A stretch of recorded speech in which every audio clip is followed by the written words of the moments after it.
O programa a seguir é livre para todos os públicos.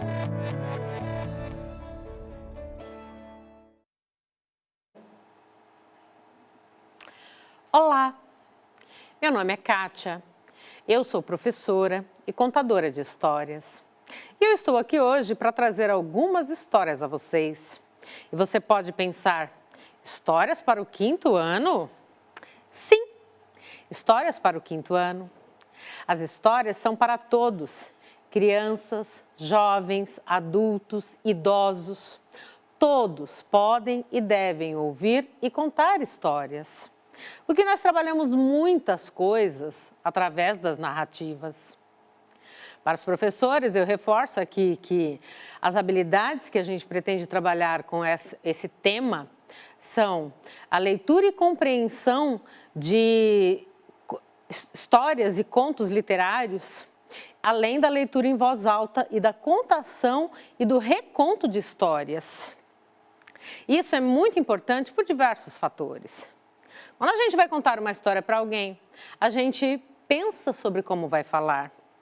A gente modela a nossa voz, a gente trabalha a nossa memória.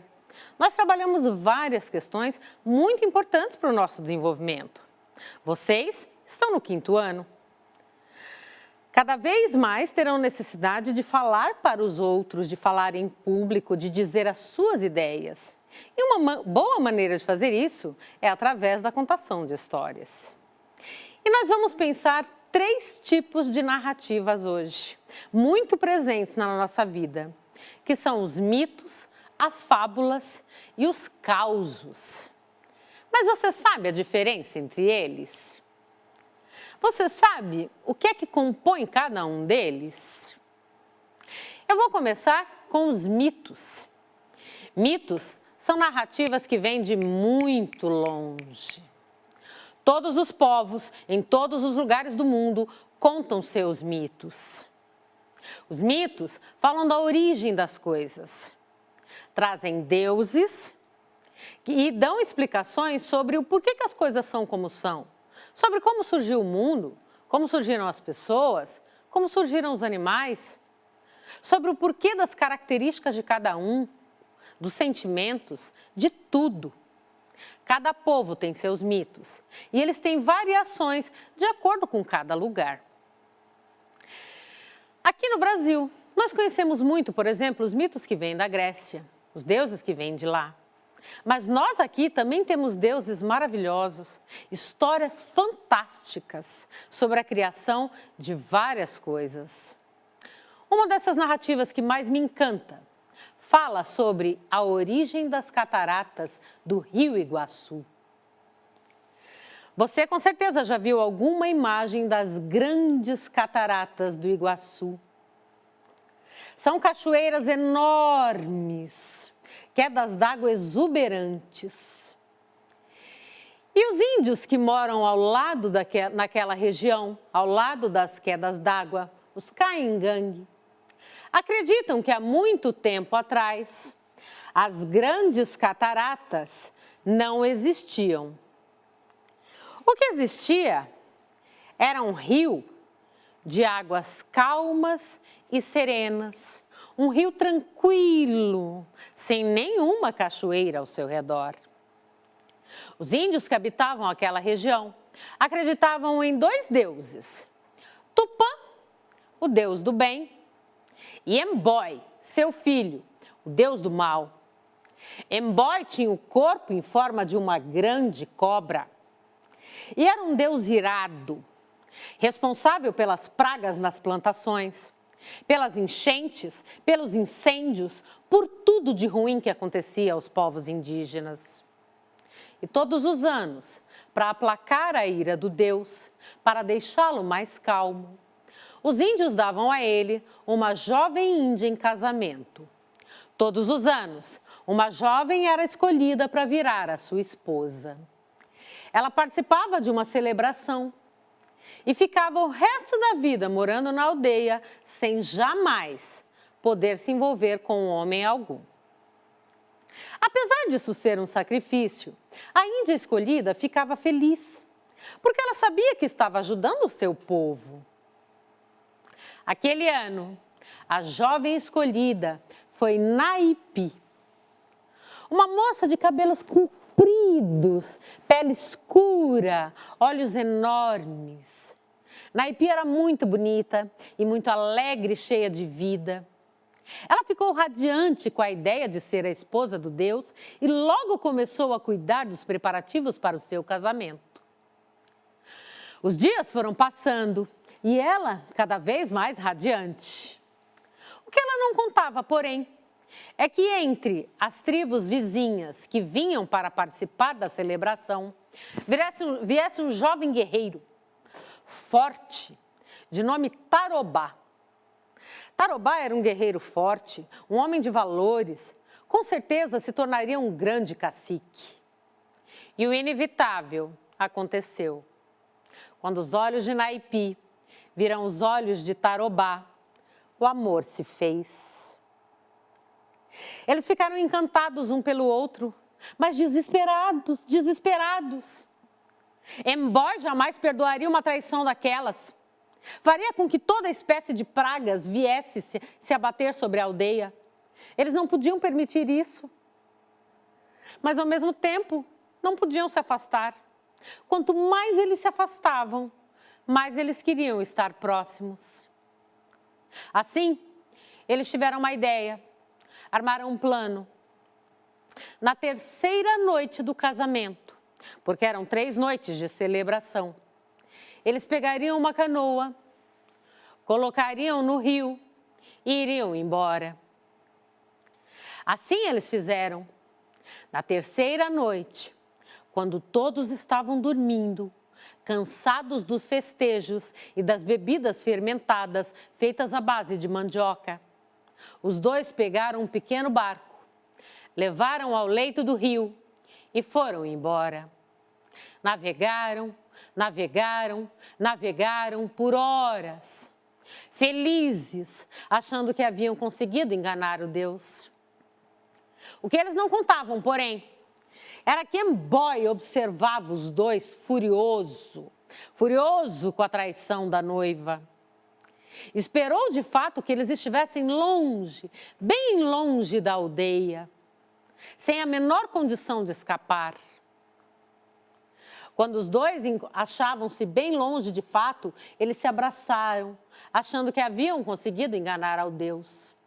E nessa hora, Emboi lançou um grande raio, que fez com que uma grande fenda se abrisse, rasgando o leito do rio e fazendo surgir as grandes cataratas do Iguaçu. A pobre canoa foi tragada e os dois se abraçaram, pressentindo a morte. Mas o Deus achou que a morte era muito pouco para eles e resolveu transformar seus corpos. Naipi, ele transformou numa pedra que fica embaixo das águas no fundo da cachoeira. Tarobá, ele transformou numa palmeira que fica em cima das águas. Assim, os dois se mantêm eternamente próximos e eternamente separados. O único momento em que os dois jovens podem se encontrar é quando um arco-íris une a ponta da palmeira à ponta da pedra.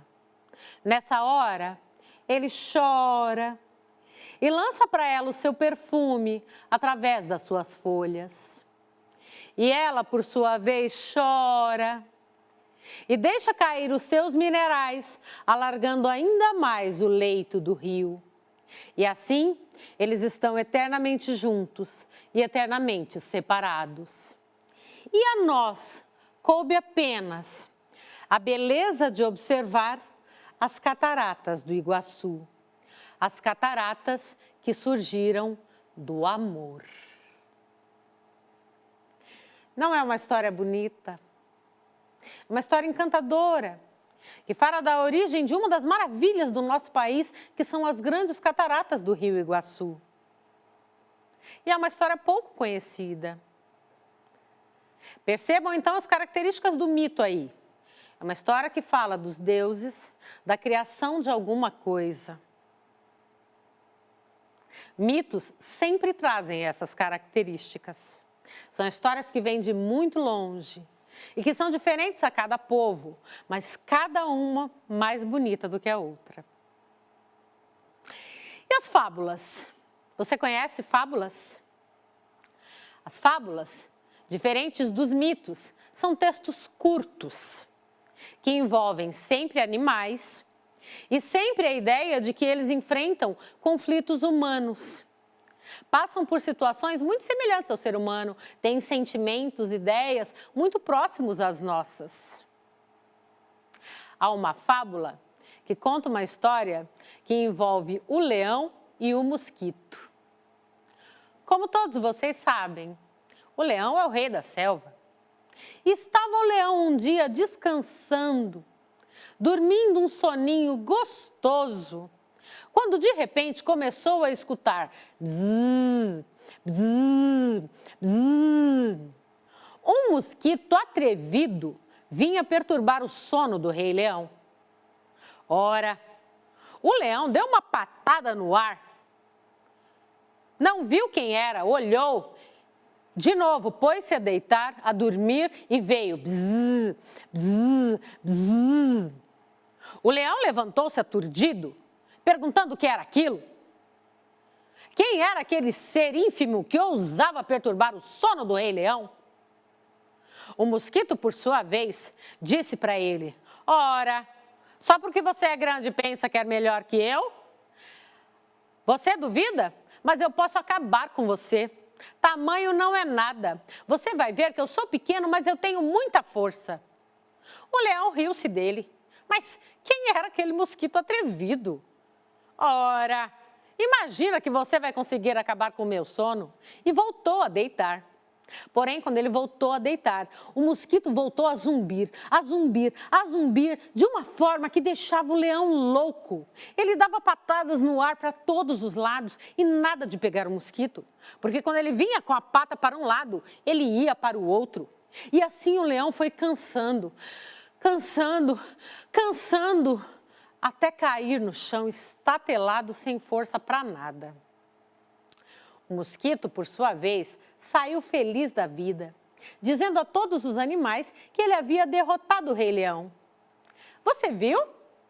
Você viu que eu derrotei o leão? Dizia ele à capivara. Logo que encontrou uma cobra, foi dizendo: você viu? Você viu? O leão não é de nada perto de mim. E assim ele foi de animal em animal, zombando do leão, contando o seu feito. Até que quando ele, sem perceber, ele esbarrou numa teia de aranha e ficou preso. Tudo que restou a ele foi ver a aranha se aproximar e fazer dele o seu jantar. E essa história encerra dizendo que o orgulho, muitas vezes, faz com que nós percamos as nossas vitórias. Quantas vezes as pessoas são orgulhosas, como foi o mosquito? Será que ele tinha necessidade de falar daquele jeito? Percebem? As fábulas são textos curtos que envolvem animais, que sempre trazem uma moral, um entendimento de alguma coisa que é importante para o nosso crescimento, para a gente perceber as relações com os outros. Só que não citam pessoas, mas animais, para que a gente possa se identificar, mas sem jamais sentir qualquer tipo de ofensa. São textos muito profundos, apesar de serem muito curtos. E os causos? Você conhece algum causo? Os causos também são textos curtos, que falam da vida da gente simples do interior, da vida da gente simples que, sem grandes recursos, vive a prestar atenção no seu redor, a falar das coisas do cotidiano. São histórias que tratam das assombrações, histórias que tratam dos animais, da esperteza, do descaso, às vezes, com o mais pobre. São histórias que falam do cotidiano das pessoas humildes, daquelas mais afastadas do centro da cidade. Há um causo que eu gosto muito, que diz assim, que havia um homem lá para as bandas do Mato Grosso, um homem de muitas posses, mas não queria saber de dividir nada dele com ninguém. Vivia lá com a família e tinha uma filha muito bonita. Filha dele, moça jovem, queria se casar. Queria conhecer alguém e viver uma outra vida. Mas o pai, ciumento que era, e possessivo, porque não queria dividir a fazenda com ninguém, inventou uma história para a filha não casar. Diz que a filha só ia casar com quem trouxesse para ele um pacote de água. Você já viu um pacote de água? Você já viu isso? Um pacote feito de água? Todos os jovens da região, quando ouviram aquilo, fizeram essa mesma expressão que com certeza você fez. Ninguém nunca viu um pacote de água. Como é que a gente embrulha alguma coisa com água? É claro que era uma artimanha do velho para não casar a filha. Vários jovens até tentaram, mas nenhum deles conseguiu fazer um pacote de água. E o tempo foi passando, sabe? E a moça, tadinha, foi ficando sorteirona, achando que ia ficar para titia, que não ia casar com ninguém. Mas um dia, apareceu naquelas bandas um moço muito esperto, muito traquinas. E disse que ele ia casar com a moça sim, que ele tinha um pacote de água. Chegou na frente do fazendeiro, pôs a mão no bolso e ficou ali, dizendo para ele que tinha um pacote de água ali muito bom, muito bem feito. O fazendeiro ficou com aquilo, mas como assim? Então me mostre, ora. Ora, ninguém conseguiu trazer até hoje um pacote de água, por que você trouxe? Ora, mas o senhor não quer que eu dê para o senhor? Se o senhor não me der antes uma corda feita com a fumaça do seu cachimbo. Se o senhor me der uma corda feita com a fumaça do seu cachimbo para amarrar o meu pacote de água, eu lhe dou. O velho caiu na gargalhada, porque afinal de contas, assim como o pacote de água não existe, corda feita com a fumaça do cachimbo também não. Esse é um caos contado numa região do interior aqui do Brasil. Percebem a diferença com as 3 histórias que eu contei? Mitos são narrativas geralmente bem mais longas. Falam sobre os deuses, sobre a origem das coisas, das características das pessoas, dos animais, o porquê que as coisas são como elas foram criadas e por que elas são como são. As fábulas são textos menores, que falam dos animais, que envolvem situações muito comuns aos seres humanos, mas que são retratadas com animais. E sempre ensinam alguma coisa para a gente.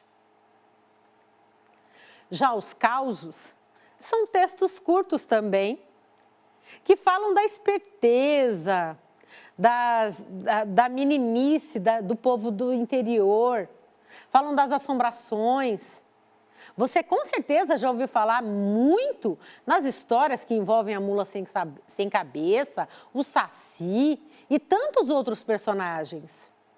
Quantos causos contam de coisas que aconteceram misteriosamente em que eles estão por trás? Quantas vezes as crinas dos animais aparecem trançadas e a resposta que se tem, foi Saci que apareceu por aqui.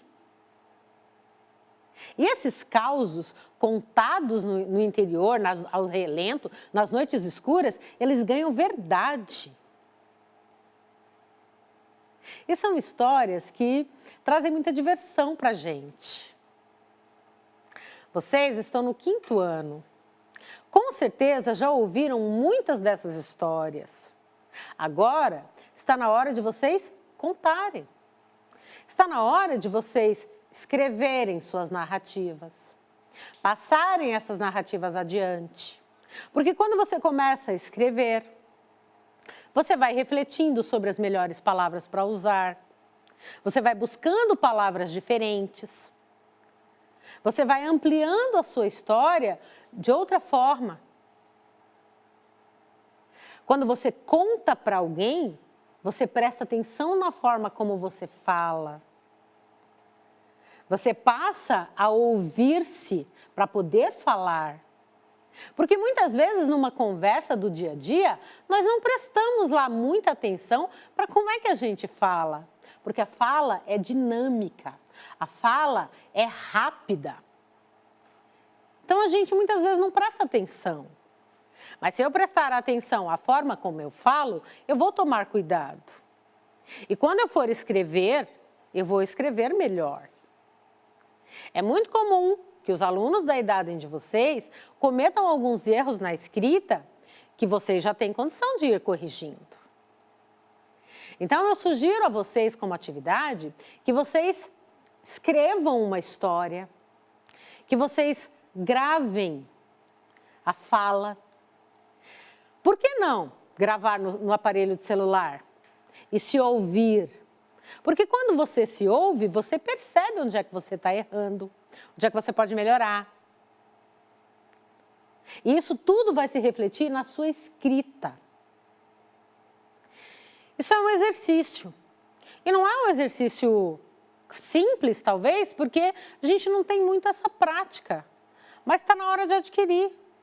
Estão no 5º ano. E como eu falei, cada vez mais vão ter a necessidade de trabalhar as ideias de vocês, de contar vocês sobre o seu aprendizado, sobre o que você entendeu. Por que não ir treinando isso? Então vamos retomar. Mitos falam dos deuses, falam da origem das coisas, do porquê as coisas são como são. Fábulas falam de animais, falam, na verdade, usam os animais para representar os dramas e as situações da vida humana. Então, geralmente, há uma conversa entre os animais que faz com que eles tragam algum problema, alguma situação que é muito típica dos seres humanos. Como na história que eu contei do leão e do mosquito. Quantas vezes a gente faz as coisas e acaba se tornando orgulhoso, como o mosquito ficou? Será que é por aí? E os causos são histórias contadas mais nas regiões interioranas, que falam do ser humano também, falam das dificuldades da vida, falam das assombrações, falam dos animais do lugar, falam de diversas coisas que estão presentes no cotidiano das pessoas. Percebem que cada narrativa tem uma diferença entre elas. E quando você for escrever, você deve pensar essas diferenças para não se perder. Quando as aulas retornarem e vocês estiverem na escola, com certeza vocês terão muitos livros para buscar nas salas de leitura, nas bibliotecas, além do apoio dos professores. Mas com certeza vocês, no 5º ano, já têm condição de ir também procurando, inclusive com as outras pessoas que moram com você. Por que não perguntar para um familiar qual história que ele ouvia, que ele gostava? Por que não? Pesquise com as pessoas que estão com você. Reconte esta história. Grave-se falando. Perceba a sua voz. Enfim, contar histórias é um encanto. E além de ser um encanto, faz com que nós aprendamos muitas coisas. Quanto mais histórias você buscar, quanto mais histórias você ouvir e você contar, mais você vai ampliar a sua percepção sobre várias coisas. As histórias nos ensinam sobre os lugares, as histórias nos ensinam sobre as pessoas, as histórias nos ensinam sobre a vida. E de uma forma que é bonita, de uma forma que nos traz alegria e leveza. Enfim, espero que vocês tenham gostado. Espero que você busque muitas histórias e que nós possamos nos ver de novo.